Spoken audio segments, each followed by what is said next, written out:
پیارے آقا حضرت محمد مصطفیٰ صلی اللہ علیہ وسلم نے ارشاد فرمایا کہ بہترین انسان وہ ہے جو قرآن کریم سیکھے اور دوسروں کو سکھائے۔ آئیے اس عمل کو زندہ کرتے ہیں، اللہ تعالیٰ قبول فرمائے۔ شکریہ۔ السلام علیکم ورحمۃ اللہ وبرکاتہ۔ دوستو، ہم نے پچھلے سبق میں آپ کو بتایا تھا مدہ کے بارے میں، اور آج ہم بتا رہے ہیں یا ساکن کے بارے میں جس سے مدہ بنتا ہے۔ یہ مد جو ہے جس زیر کے آگے یا ساکن ہوتا ہے وہ مدہ بن جاتا ہے، اس لیے کہ وہ ایک الف کی مقدار، ایک کھڑے کی مقدار کھینچتا ہے۔ جیسے ہندی میں آپ سمجھیں تو چھوٹی کی ماترا کو بنانے کے لیے تو صرف زیر کی ضرورت ہوتی ہے، لیکن بڑی ای کی ماترا بنانے کے لیے یا ساکن کی ضرورت پڑے گی۔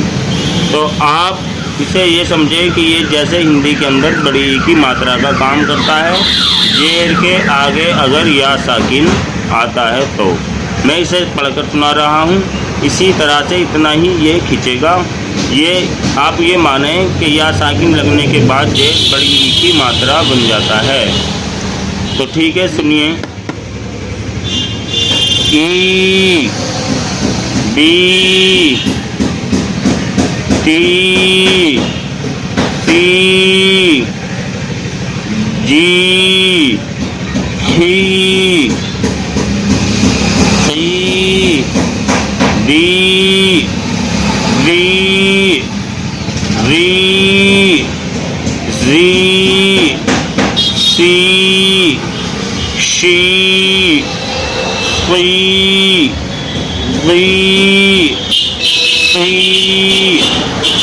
ذی عی ذی تی قی کی لی می نی وی ہی ای ی مشق دینی فی ہی۔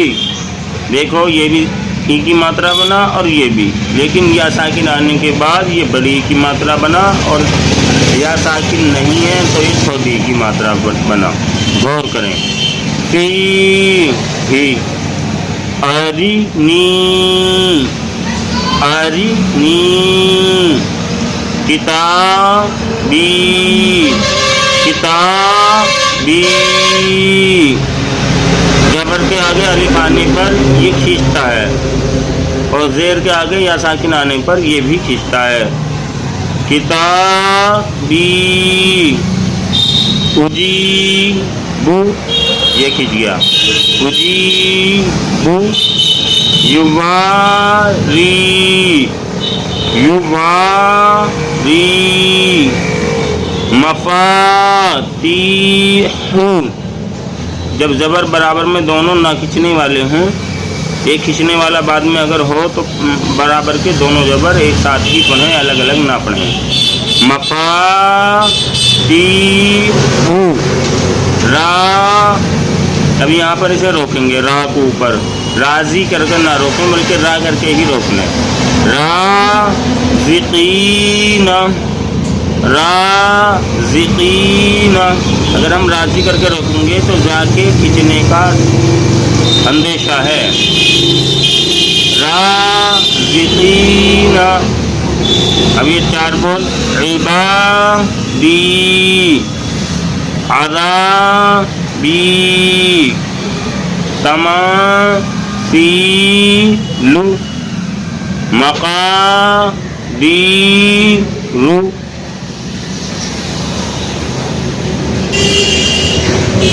مقادیر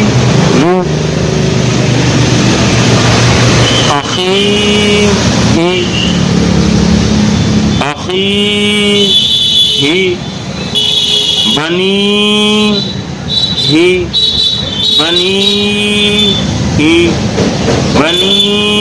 ہی شروع میں اکیلا الفاظ پڑھنے کی کوشش نہ کریں،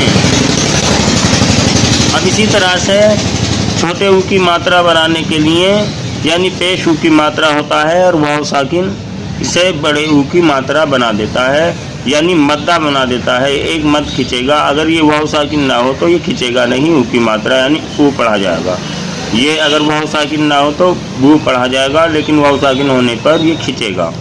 پیش او کی ماترا ہوتا ہے ہندی کے اندر, لیکن جب واو ساکن اس کے آگے لگ جاتا ہے تو یہ بڑے او کی ماترا بن جاتا ہے. میں اسے پڑھ کے سنا رہا ہوں اور آپ سمجھ رہے ہوں گے. اگر کوئی بات سمجھ میں نہ آئے تو اسے کمنٹ میں بتا سکتے ہیں, ہم پھر اس پہ دھیان دیں گے اور اسی طرح سے آپ کو سمجھائیں گے. او او تو او جو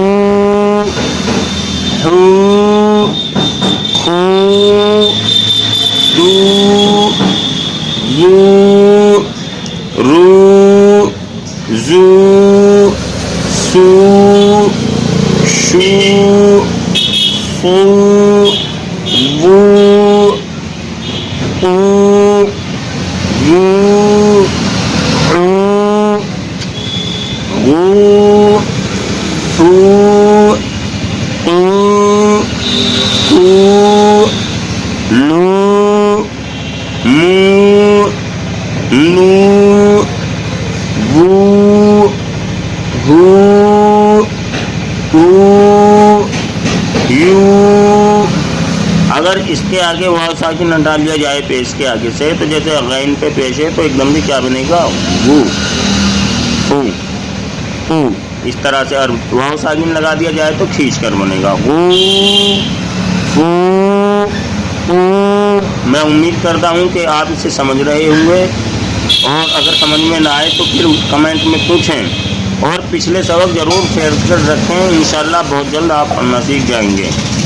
نو ہو او رو تو بو. دیکھ لیں اس کے با کے آگے وہاں ساکن آ گیا, یہ کھنچ گیا. را کے آگے نہیں ہے اس لیے یہ نہیں کھنچا. نو رو قا لو یو ہی یقو نو تکو نو. اگر جبر آئے اور اس کے آگے بھی کھینچنے والا الفاظ نہیں ہے تو ایک دم سے اسے دوسرے والے الفاظ کو ملا لیں, یقو ایسے کر کے, تکو نو. اب اس میں ملا لیں. یہ اس کے اوپر جزم ہے, کبھی دھیان رکھیں. یہ جزم کا کام یہ ہوتا ہے پچھلے الفاظ کو اپنے اوپر ملانے کا. جیسے اے بے اب, تے بے تب, جے بے جب ہندی کے اندر ملتے ہیں, اسی طرح سے جزم اپنے اوپر ملا لیتی ہے. پچھلے الفاظ پہ پیش ہو پیش او کی ماترا میں ملے گا, اور جبر ہو تو اے کی ماترا میں, اور زیر ہو تو ای کی ماترا میں. لیکن جزم کا کام صرف ملانے کا ہے, اور جس الفاظ میں ملائی جاتی ہے وہ آدھا پڑھا جاتا. جیسے مسلمون. اب یہاں پر آپ یہ دھیان رکھیں گے کہ مسلی نہ کہیں, بلکہ مس کہہ کے لیمو کہیں گے تو بہتر آئے گی پڑھائی. مسلمون مسلمون. قارون قارون. اب اس پہ یہاں پر روکیں گے, پھر یہاں سے کھرو بنائیں گے. داخی نہ کریں بلکہ دا ہی پہ روک لیں, سانس توڑنے کی ضرورت نہیں ہے. داخرون داخرون. اب یہاں سے یہ تین الفاظ آئے گے, یہاں تک یہ نہیں کھنچتا ہے تو اس لیے ان تینوں کو ایک ساتھ یہاں تک ہی پڑھا جائے. سبقو یہاں پر لائے کے روکیں, سبا پہ نہ روکیں. سبقو انہیں جلدی پڑھیں گے. سبقونا سبقونا سبقونا. اب اسی طرح سے آ گیا. با کہہ کے رکیں گے, سیتو کہیں گے اسے بعد میں. باسی نہ کریں. با سیتو نہ با سیتو نہ با سیتو نہ. را جعو نہ. اب کھینچنے والے کو ہی روک لیں, یہ نہ کہ راجی کہہ کے اسے کھینچ جائے گا. یہ پھر جب یہ کھنچ جائے گا تو غلط ہو جائے گا, اس لیے را پہ ہی روک لیں.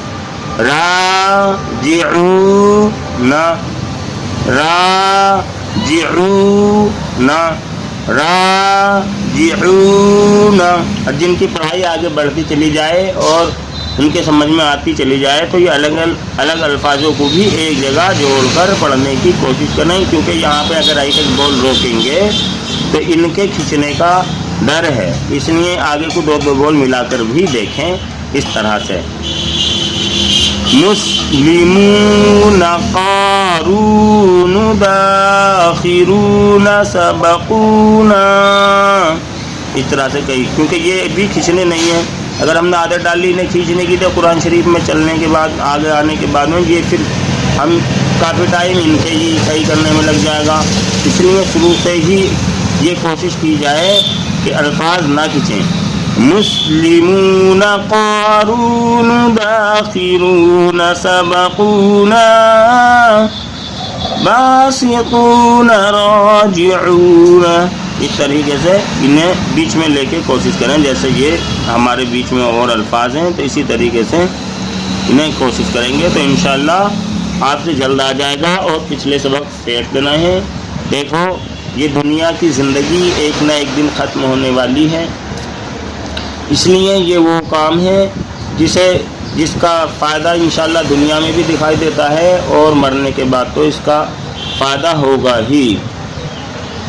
تو اس لیے جب ہم دنیا کے کاموں کو سیکھ کر کرتے ہیں تو قرآن کریم کو بھی صحیح کر کے سیکھا جائے اور سیکھنے کی کوشش کی جائے اور اس میں اپنا ٹائم ہم خرچ کریں, کیونکہ یہ ٹائم ہی ہمارے کام آنے والا ہوگا.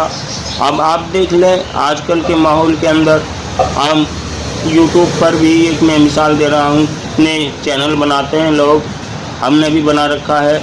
اب اسی طرح سے اگر ہم اسے دین کے لیے بنایا ہے, دین کا کام انشاءاللہ چلے گا تو آپ لوگوں سے ہمارا تعلق جڑ جائے گا اور انشاءاللہ کیا پتہ کس کی دعا سے اللہ تعالی ہمیں ہمارے گناہوں کو معاف کر دے اور اللہ تبارک و تعالیٰ کو کیا نیکی اچھی لگ جائیں.